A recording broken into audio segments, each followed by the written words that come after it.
Magandang tanghali mga kakuking. Magluluto tayo ngayon ng madaliang ulam. Ang gagawin po natin, pechay na giniling.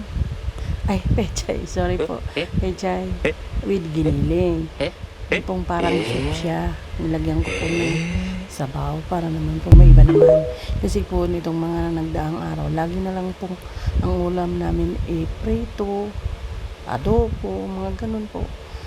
Hindi po kasi ako nagluluto ng madami kasi sa tatlo lang po kami, kaya yan po nilagay ko na po yung bawang, ilang buti lang po ng bawang yan, 2 peraso tsaka 1 perasong maliit na sibuyas, yun lang po nilagay ko kasi kakunti lang naman po yung giniling. Yan, nakita nyo naman po yan po, malambot na po yung giniling kasi kanina pa po yan labas ko na yung kanyang mantika para po lutong-luto na yung giniling. Ayan po, nakita nyo naman po, konti lang po talaga siya. Ayan, nilagay ko na po yung pechay. Ayan. Para po sa madalian lang na luto. Lagi nagmamadali po pagka nagluluto.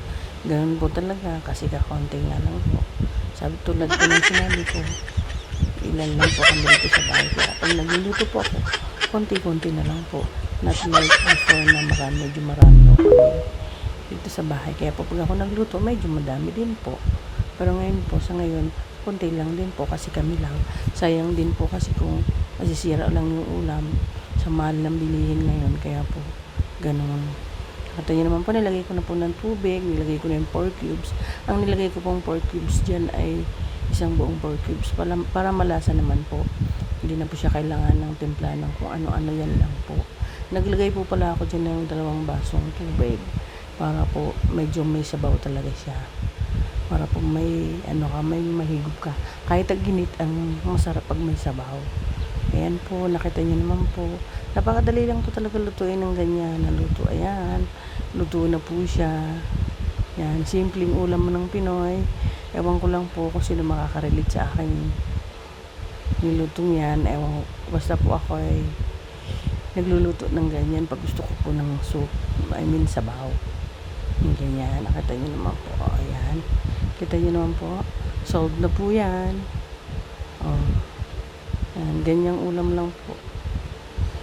Okay na po sa amin. Mga simpleng ulam lang, madali ang luto. Ayan, sana po